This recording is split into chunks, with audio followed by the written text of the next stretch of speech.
A very good morning to you students.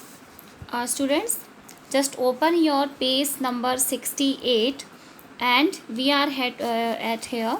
The line, a desperate sense of defeat press on him, a raging hopelessness.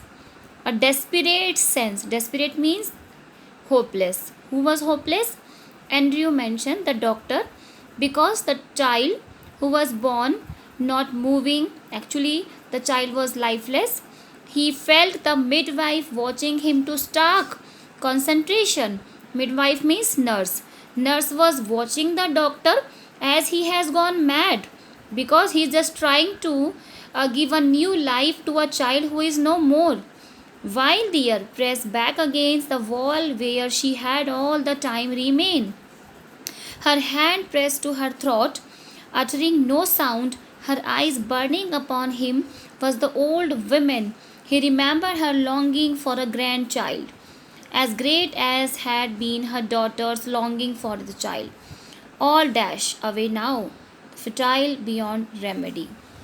Everyone, they were expecting some new member of the family. The grandmother who was expecting the grandchild, the mother who was expecting her first baby, they all are depend upon the remedy of the doctor. The floor was now a draggled mess.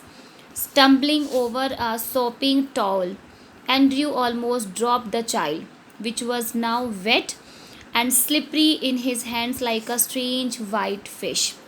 The child almost slipped. It means the doctor who was performing, there was two basin, one full of the hot water, it means the lukewarm water, second one the full of cold water, and the doctor was giving a different kind of treatment to the child. At the first step he dropped the child in the cold water, and the second in the lukewarm water. There was mess inside the room, and nurse was watching the doctor that as he has gone mad. For mercy's sake, doctor, whimpered the midwife, it's stillborn. Nurse is watching everything. She became patienceless and said, doctor, please stop doing these kind of things because the child is stillborn. Nurse already believed that the child is stillborn. Andrew did not heed her. Andrew did not give any attention to the words of the nurse. Beaten, despairing, having labored in vain for half an hour, he still persisted in one last effort, rubbing the child with a rough towel. After doing all the water treatment, he rubbed the back of the child with a rough towel, crushing and releasing the little chest with both his hands, trying to get breath into the limp body. And by all means, he just want to revive the child at any rate. He was doing the efforts, every effort that was the part of his medical science or education and training at all. And then, as by a miracle, the pygmy chest, the small chest of the child, which his hands and claws gave a short, a convulsive heave, another and another. Andrew turned giddy. Now Andrew got a hope.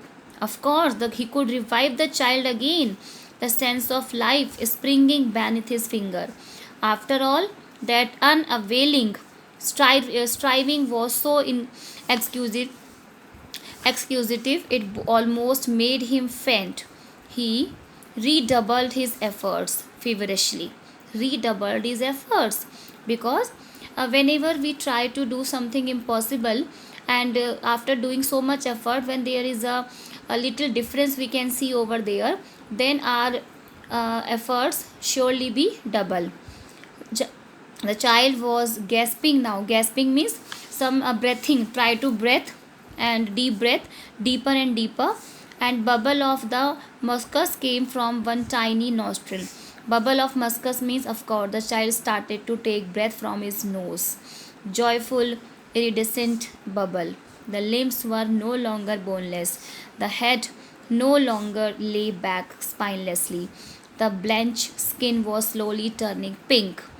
Then, exquisitively, came the child's cry, dear Father in heaven.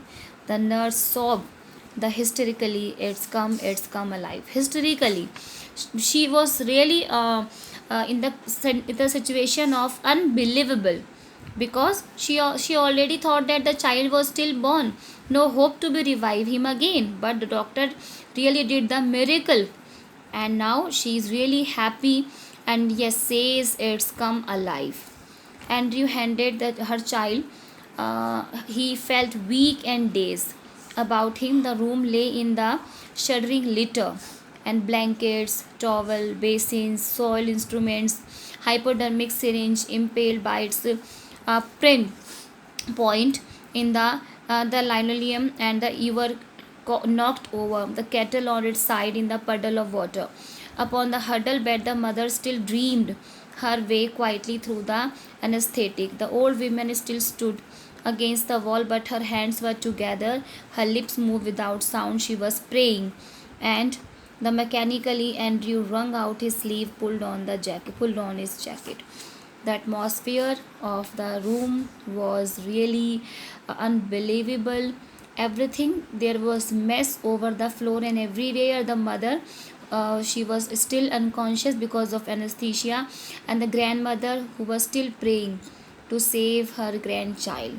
This miracle was happened only by the doctor Andrew Manson. Students, we will continue the interesting chapter tomorrow. Till then, you have to revise it. Goodbye.